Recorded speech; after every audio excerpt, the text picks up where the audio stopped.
Merhaba arkadaşlar, İki Ters Bir Düz YouTube kanalındasınız.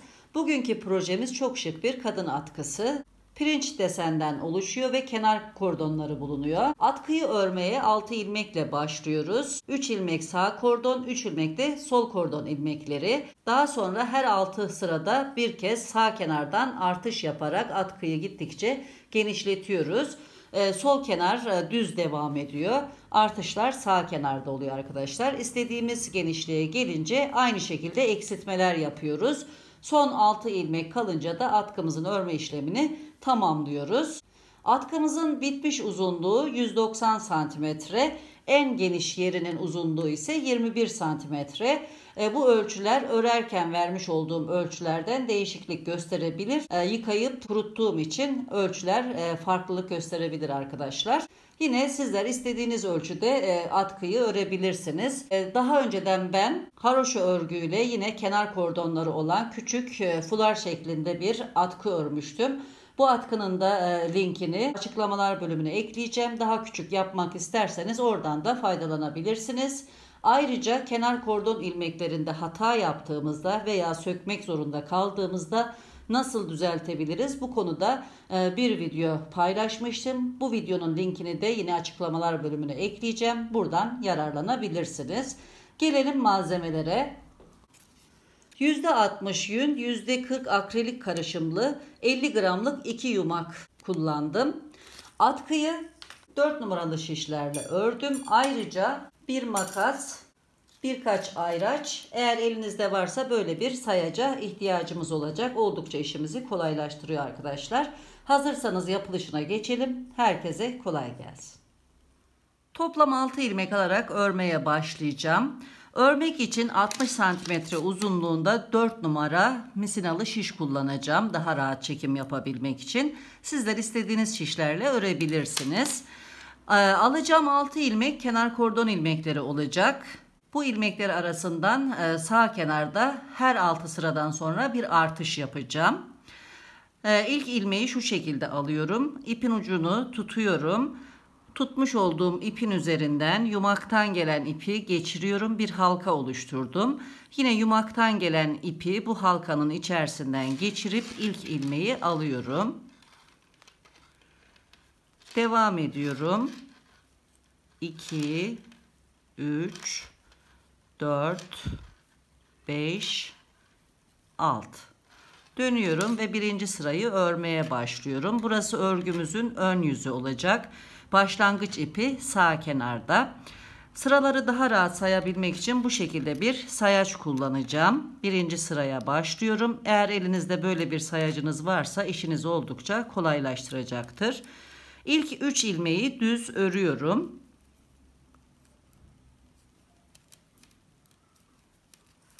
İpi ön tarafa getiriyorum. Son 3 ilmeği örmeden kaydırıyorum.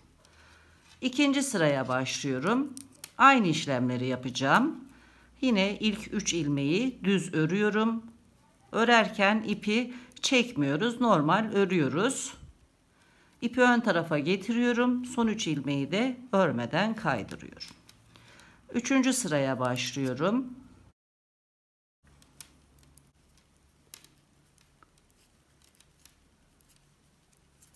İpi ön tarafa getirip son 3 ilmeği kaydırıyorum.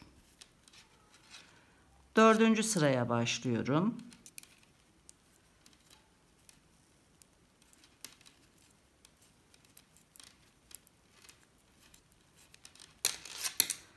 Beşinci sıra, aynı işlemleri tekrarlıyorum.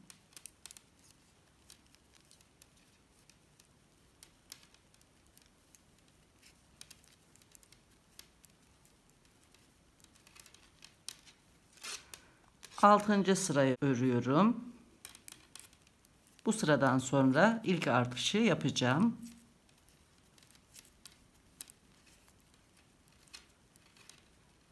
Altı sıra ördüm. Dönüyorum. Sayacımı sıfırlıyorum. Tekrar birinci sıradan örmeye başlayacağım. Birinci sırada sağ kordon ilmeklerinin kenarından bir artış yapacağım. Burası örgümüzün ön yüzü. Buraya bir ayraç yerleştiriyorum. Sağ kordon ilmeklerine artışlar hep sağ taraftan yapılacak. Sol kenarda artış yapılmayacak. Birinci sıraya başlıyorum. Önce ilk 2 kordon ilmeğini düz örüyorum. Üçüncüyü önce düz örüyorum, ilmeği serbest bırakmıyorum. Bir kez de arka kanadına batarak örüyorum. İlk artışı yaptım. Tekrar ipi ön tarafa getiriyorum. Son 3 ilmeği örmeden kaydırıp dönüyorum. İkinci sıraya başlıyorum. Pirinç örgü örüyoruz. Arka tarafta artırdığımız ilmeği görüldüğü şekliyle öreceğiz. Önce 3 kordon ilmeğini düz örüyorum. Artırdığım ilmek ters ilmek. Bu ilmeği arka tarafta ters örüyorum. İpim kendimden tarafta, son 3 ilmeği örmeden alıp dönüş yapıyorum. Üçüncü sıraya başlıyorum. Şimdi artırmış olduğum ilmeği değiştireceğim. Bu ilmeği düz örmüştük. Şimdi ters öreceğiz. Önce 3 kordon ilmeğini düz örüyorum.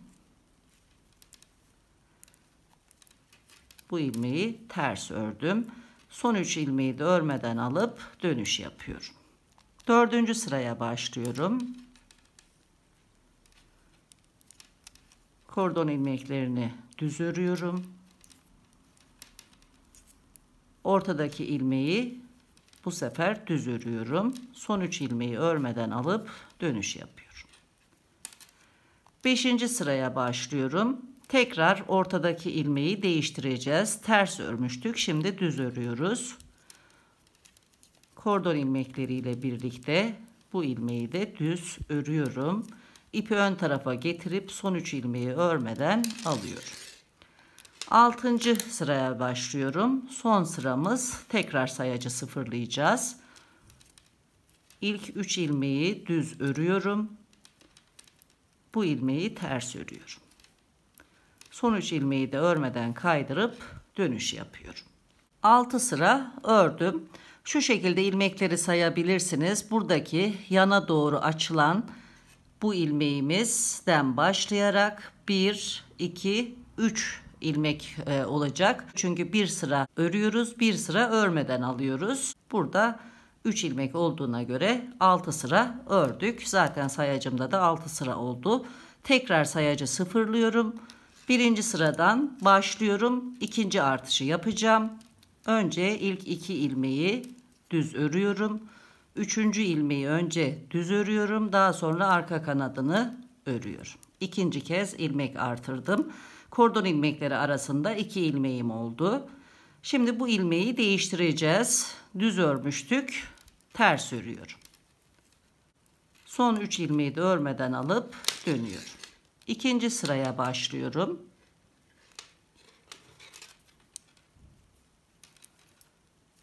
Kordon ilmeklerini düz örüyorum. Burada artırdığım ilmekler görüldüğü şekliyle örülecek. İlk ilmeğim düz ilmek, düz ördüm. İkinci ilmek ters örülecek. Son 3 ilmeği örmeden alıp dönüş yapıyorum. Üçüncü sıraya başlıyorum. Ön taraftayım.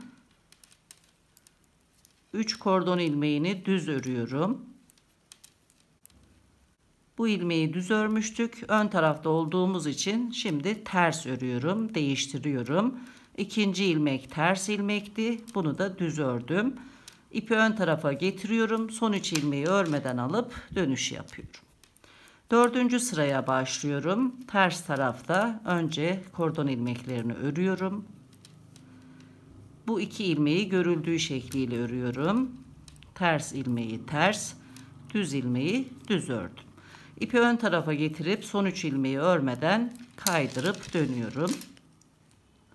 5. sıraya başlıyorum. Ön taraftayım. Yine kordon ilmekleri arasındaki ilmekleri değiştireceğiz.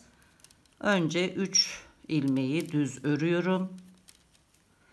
Ters ilmeği düz, düz ilmeği ters örerek ilmekleri değiştirdim. İpim ön tarafta, son 3 ilmeği örmeden alıp dönüş yapıyorum. 6. sıraya başlıyorum. Son sıramız, sayacı sıfırlayacağız. Şimdi 3 ilmeği düz örüyorum. Düz ilmeği düz, ters ilmeği ters örüyorum.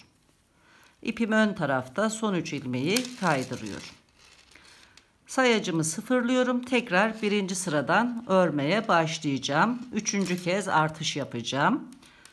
İlk 2 ilmeği düz örüyorum. Üçüncü ilmeği önce düz örüyorum. Daha sonra arka kanadını örüyorum. Ön tarafta olduğum için kordon ilmekleri arasındaki ilmekleri değiştiriyorum. Düz ilmeği ters, ters ilmeği düz örüyorum. İpi ön tarafa getirip son 3 ilmeği kaydırıyorum. İkinci sıraya başlıyorum. Önce kordon ilmeklerini düz örüyorum. Daha sonra ilmekleri görüldüğü şekliyle örerek devam ediyorum. Son 3 ilmeği örmeden alıp dönüş yapıyorum. Üçüncü sıraya başlıyorum. Ön taraftayım. Yine ilmekleri değiştireceğiz. İlk 3 ilmeği düz örüyorum. İlk ilmeğimiz düz ilmek. Bu ilmeği ters örüyorum. Daha sonra bir düz, bir ters örüyorum. İpim ön tarafta, son 3 ilmeği örmeden alıp dönüş yapıyorum. Dördüncü sıraya başlıyorum. Ters tarafta ilmekleri görüldüğü şekliyle örüyorum. İlk ilmeğim düz, sonra ters, tekrar düz örüyorum. İpi ön tarafa getirip son 3 ilmeği örmeden alıyorum. 5. sıraya başlıyorum. Ön tarafta yine ilmekleri değiştireceğiz. İlk 3 kordon ilmeğini örüyorum. İlk ilmeğimiz ters, düz ilmek yapıyoruz. Daha sonra bir ters, bir düz örüyorum. İpi ön tarafa getiriyorum. Son 3 ilmeği örmeden alıp dönüyorum. 6. sıraya başlıyorum. Bu sıradan sonra yine sayacı sıfırlayacağım. Ters tarafta olduğumuz için ilmekleri görüldüğü şekliyle örüyorum. Son 3 ilmeği örmeden alıp dönüş yapıyorum. Şimdi tekrar sayacı sıfırlıyorum. 4. kez artış yapacağım. Birinci sıradan başlıyorum. İlk 2 ilmeği düz örüyorum. 3. ilmeği önce ön kanadını, daha sonra arka kanadını örerek bir artış yaptım. Sırada düz ilmek var. Bu ilmeği ters örerek başlıyorum. Daha sonra bir düz, bir ters örüyorum. İpim ön tarafta, son 3 ilmeği örmeden alıp dönüş yapıyorum. Kordon ilmekleri dışında olan ilmekleri arka tarafta görüldüğü şekliyle öreceğiz. Bu şekilde örmeyi sürdüreceğiz. Her 6 sıradan sonra sağ tarafta bir artış yapacağız ön tarafı örerken. Yine kordon ilmeklerini örerken sağ taraftaki 3 ilmeği düz, sol taraftaki son 3 ilmeği ise örmeden alacağız. İpimiz ön tarafta olacak. Bu şekilde örmeyi sürdürelim. Son kez artış yaparken tekrar birlikte olacağız. Atkının tam yarısına kadar ördüm ve artışları tamamladım. Kenar kordon ilmekleri arasında her 6 sıradan sonra sağ tarafta birer artış yaparak devam ettim. Toplam 50 kez ilmek artırdım. Kenarlardaki 3'er kordon ilmeğini de eklediğimde şişimdeki toplam ilmek sayısı 56 ilmek oldu. Son artışı yaptıktan sonra artış sırasıyla birlikte 6 sıra ördüm. Şimdi sayacımı sıfırlıyorum. Birinci sıradan tekrar örmeye başlayacağım. Bu sefer ilmek artışı yerine ilmek eksiltmeye başlayacağım ve her 6 sırada birer ilmek eksilteceğiz sağ kenardan. Atkının ölçülerini de vermek istiyorum. Atkının en geniş yerinin uzunluğu yaklaşık olarak 22 santimetre. Boyu ise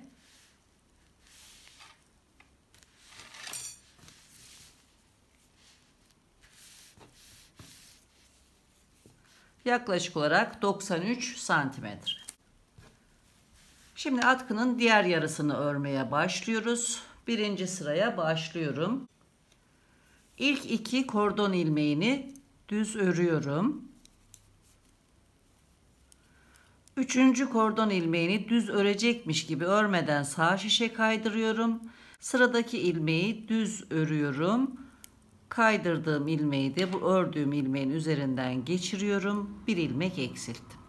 Şimdi devam ediyorum. İlmekleri değiştiriyoruz. Pirinç örgüye devam ediyoruz. Ters ilmeği düz, düz ilmeği ise ters örüyorum. Son 3 ilmeğe kadar devam ediyorum.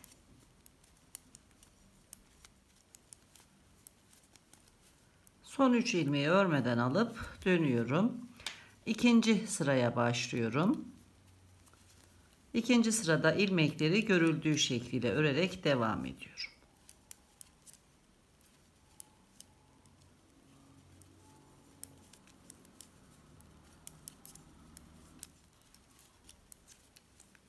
Son 3 ilmeği örmeden alıp dönüş yapıyorum.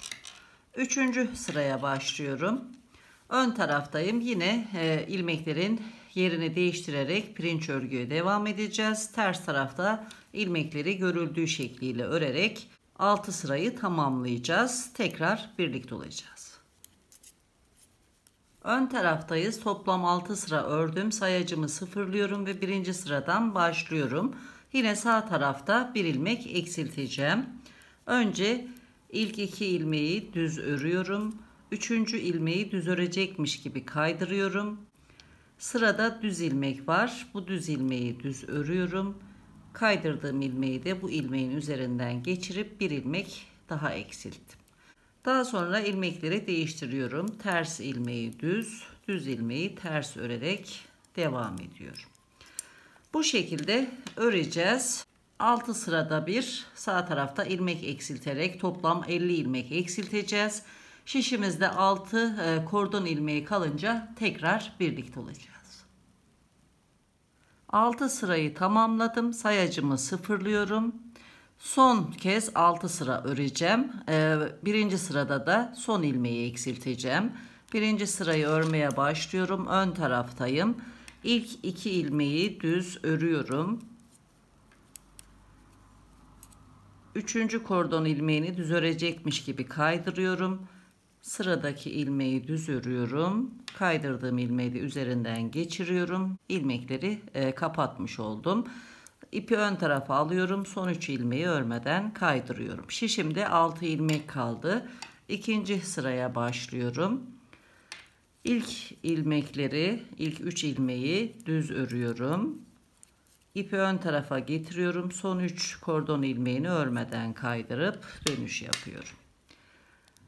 Üçüncü sıraya başlıyorum. Aynı işlemleri yapıyorum.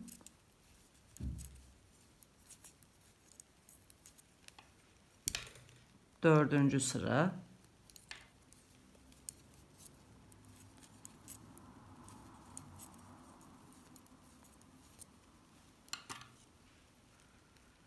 Beşinci sırayı örüyorum.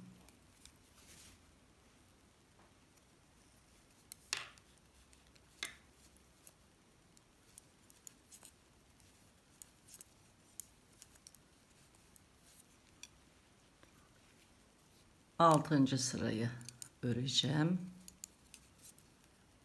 Son sıra. Son 3 ilmeği örmeden alıp dönüyorum. Şimdi ilmekleri kapatacağım. İlk ilmeği düz örüyorum. İkinci ilmeği de düz ördükten sonra ilk ilmeği ikincinin üzerinden geçiriyorum. Bir ilmek eksilttim. Bir ilmek daha düz örüyorum. 2 ilmek eksildi. Ters ilmeklere geldim. Bu ilmekleri ters örerek eksiltiyoruz.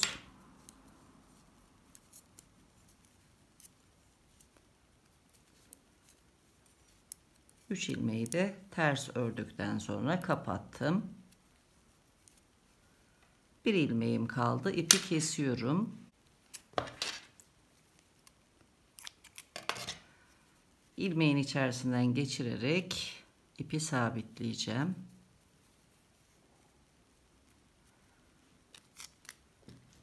İpi bir iğneye geçiriyorum gizlemek için.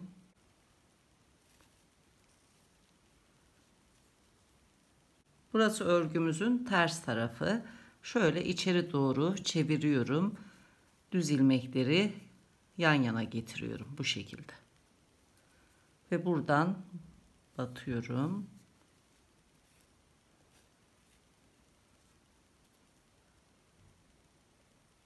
Daha sonra kenar kordon ilmeklerin arasından ipi yürütüyorum.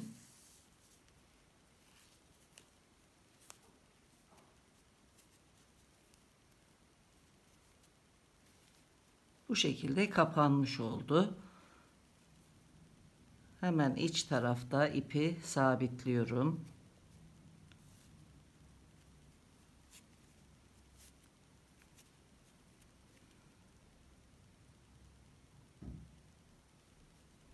Tekrar geri dönüyorum. Fazlalığı kesiyorum.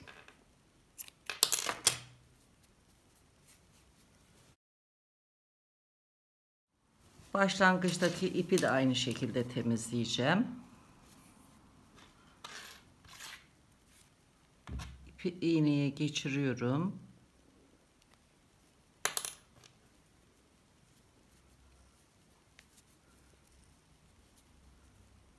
Buradan tabandan batıyorum ve kenar kordon ilmeklerinin içerisinden yürütüyorum. Bu ilmeklerin içerisi boş. İpi içeri çekiyorum.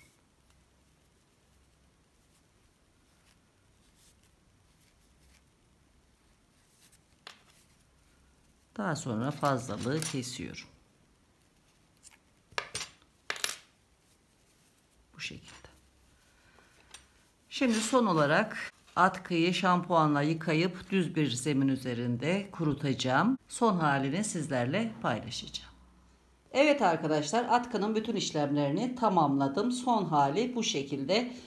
Yumuşacık, çok kullanışlı, güzel bir atkı oldu. Bir videonun daha sonuna geldik. Yeni videolarda tekrar görüşmek üzere. Hoşça kalın, sağlıkla kalın.